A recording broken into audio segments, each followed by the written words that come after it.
চেটেবের কে আমি চিনি ওই ফখরুলকে দিয়ে, তার আগে আমি চিনতাম না, জানতাম না। আর এই চলমান গণতান্ত্রিক আন্দোলনে এমন কোনো আন্দোলন নেই, এমন কোনো সভা নেই, এমন কোনো মিছিল নেই যেখানে আমি ফখরুলকে দেখিনি। এমনকি একসাথে জেলেও দেখেছি, জেলেও, কারাগারেও। এবং আমার যেটা মনে হয় যে আজকে যেটা যেখানে এসে পৌঁছেছে এটার প্রাণ হচ্ছে ফখরুল। এই কথাটা বললাম এই জন্যে, যার যেটা প্রাপ্য তাকে সেটি যদি না দেয় সেটা খুব অন্যায় করা হবে। প্রিয় সহকর্মী বৃন্দ, আমি প্রথমেই শ্রদ্ধা এবং সম্মান জানাতে চাই আমাদের এই ফ্যাসিস্ট বিরোধী আন্দোলনে যারা শহীদ হয়েছেন, বিশেষ করে চেটেবেলে 3 জন শহীদ হয়েছেন তাদেরকে। সহমর্মিতা জানাতে চাই প্রায় 20,000 আহত ভাইদেরকে যারা এই যুদ্ধে, এই সংগ্রামে আহত হয়েছেন।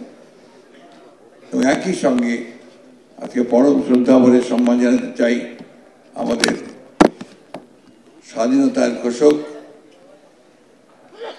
বহুদলীয় গণতন্ত্রের পুনঃপ্রবর্তক এবং আধুনিক সমৃদ্ধ বাংলাদেশের রূপকার শহীদ প্রেসিডেন্ট জিয়াউর রহমানকে,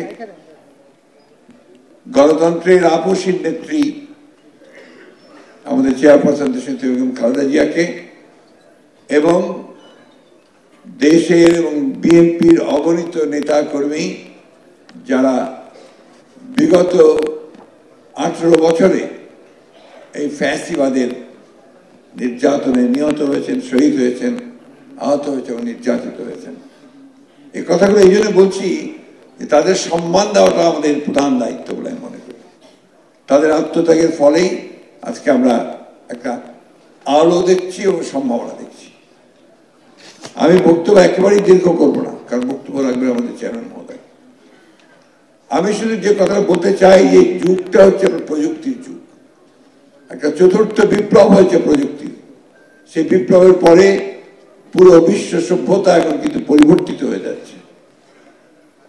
এই যে আপনাদের মোবাইল টেলিফোন, সোশ্যাল মিডিয়া, আপনাদের টুইটার, হোয়াটসঅ্যাপ, ফেসবুক, সবকিছু কিন্তু গোটা সমাজকে পরিবর্তন করে দিচ্ছে এবং এটা একটা অত্যন্ত গুরুত্বপূর্ণ ভূমিকা রাখছে রাজনীতিতে, অর্থনীতির নীতি তৈরিতে, সর্বক্ষেত্রে। এই প্রযুক্তিকে কিন্তু আমাদেরকে ধারণ করতে হবে। এই কথাগুলো আমি আপনাদেরকে এই জন্য বলছি, এখানে যারা বসে আছেন সবাই আপনার প্রকৌশলী, হতে পারে একটা বিশেষ বিষয়ে আপনার প্রকৌশলী টেক্সটাইল ইঞ্জিনিয়ার্স। টেক্সটাইল ইঞ্জিনিয়ার্সের ক্ষেত্রেও আমার যেটা বক্তব্য যে আপনারা এই দেশে এমন একটা সেক্টরে কাজ করছেন যে সেক্টরটা এই দেশের সবচেয়ে বড় অর্থনৈতিক ক্ষেত্রে তারা অবদান রাখছে। এর যে আমরা যে বৈদেশিক মুদ্রা অর্জন করি তার সিংহভাগ আসে এই